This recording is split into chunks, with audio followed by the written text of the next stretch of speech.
তো পাঙ্গাস মাছ খাই না, কিন্তু কালকে এত বড় একটা পাঙ্গাস মাছ নিলাম। কার জন্য জানো? আমার মায়ের জন্য। কারণ কালকে বাজারে গিয়েছিলাম, বিয়ে বৌভাত খাওয়ার পর মানে ঘরের মধ্যে তেমন কিছুই ছিল না, তাই ভাবলাম যে যদি ভালো মাছ পাই নিয়ে নেব, আর কিছু সবজি বাজার করতে হবে।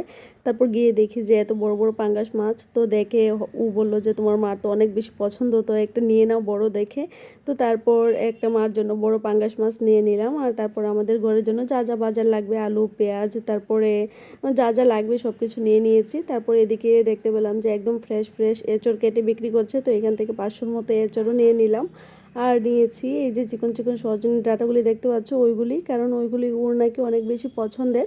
তারপর এখান থেকে একটা তেলের প্যাকেট নিয়ে নিলাম। আর রাস্তা দিয়ে আসার সময় দেখতে পেলাম যে এখানে অনেক কচি কচি শসা বিক্রি করছিল, তো এখান থেকে 500-র মতো শসা নিয়ে নিলাম। তারপর মাছ যেহেতু নিয়েছি বাবার বাড়ির জন্য, তো ওইখানে যেতে হবে, তাই দোকান থেকে ভাইয়ের জন্য একটা কেক নিচ্ছিলাম। তো হঠাৎ করে ও বলছে ওর নাকি কিন্ডার জয় খেতে ইচ্ছে করছে, মানে বাচ্চারা কিসের জন্য এত পাগল ওইটা খেয়ে দেখতে। তো আমি কখনো খাইনি আর ও নাকি কখনো খায়নি, তো আমি বলছি যে ঠিক আছে খেয়ে দেখো। তারপরে একটা নিয়ে নিল। আর নিয়েছে একটা কাজু বাদামের প্যাকেট। আর দেখো কাজু বাদামের প্যাকেটটা মানে খুব অল্প কয়টা ছিল, কিন্তু দাম নিয়েছে 50 টাকা। আর আমি বলবো যে আমি এতদিন মানে যতগুলি কাজু বাদাম ফ্রাই খেয়েছি প্যাকেটের মধ্যে এইটা বেস্ট ছিল, সত্যি অনেক টেস্টি ছিল। 50 টাকা নিলেও ভালো, কিন্তু একদম অল্প এটা ছিল চিপসের মতো। আর তারপরে এখানে ও রাস্তার মধ্যে দাঁড়িয়ে কিন্ডার জয় খুলে খাচ্ছিল, আর আমাকে বলছিল আমি যেন ভিডিও না করি, তো আমি লুকিয়ে লুকিয়ে তোমাদের দেখানোর জন্য ভিডিও করছি দেখো। আর তারপরে দেখতে পেয়ে মানে বলছে যে মোবাইল বন্ধ করতে, না হলে খাবে না। আর তারপরে এখানে কাজু বাদামটা খুলে খাচ্ছিল, সত্যি অনেক বেশি টেস্টি, তোমরা অবশ্যই খাবে। আর আমরা যখন রাস্তার পাশে দাঁড়িয়ে দাঁড়িয়ে খাচ্ছিলাম, আর অপর পাশে দেখো বিয়ের প্যান্ডেল দেখা যাচ্ছে, তো আমি বলছি যে এখন আর প্যান্ডেল দেখতে ভালো লাগে না, কারণ এত বিয়ে বৌভাত খেয়েছি এখন সত্যি বিরক্ত লাগে। তো তারপর চলে গেলাম বাবার বাড়িতে। আর গিয়ে মা আমাদের ম্যাগি বানিয়ে দিল। আর ও যেহেতু ভেজ খায়, তো ম্যাগির মধ্যে ডিম দেয়নি, ভেজ ম্যাগি বানিয়ে দিয়েছে। আর দেখো আমার ভাইকে বেঁধে রেখেছি, কারণ ওকে যদি বেঁধে না রাখি আমরা তো বাড়িতে আসতে পারবো না। আমাদের সঙ্গে সঙ্গে মানে বাইক যত দূর পর্যন্ত যাক না কেন ও দৌড়ে দৌড়ে চলে আসবে।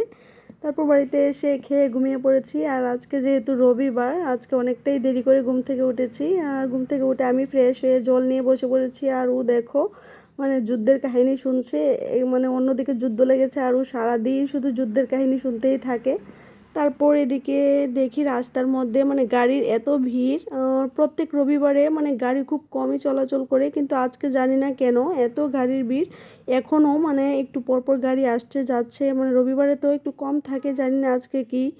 তারপর এখানে ঘরে এসে বাজারগুলি নামিয়ে নিচ্ছিলাম, কালকে এনে ব্যাগের মধ্যেই রেখে দিয়েছি, আর নামাইনি কারণ অনেক রাত্র হয়ে গেছিলো। আর এখানে দেখো একটা কচি চাল কুমড়ো নিয়েছি, কারণ চাল কুমড়ো ভাজি আমার অনেক ভালো লাগে। তো তোমাদের কাদের কাদের ভালো লাগে অবশ্যই কমেন্টে জানাবে। আমার সর্ষে পোস্ত দিয়ে ভাজি করলে মানে বেশি ভালো লাগে খেতে, নর্মালও ভালো লাগে। আর তারপরে এখানে এঁচোড়টা খুলে মানে একটু হলুদ আর লবণ দিয়ে ভাপিয়ে নিয়েছি। তোমরা কে কীভাবে রান্না করো অবশ্যই কমেন্টে জানাবে।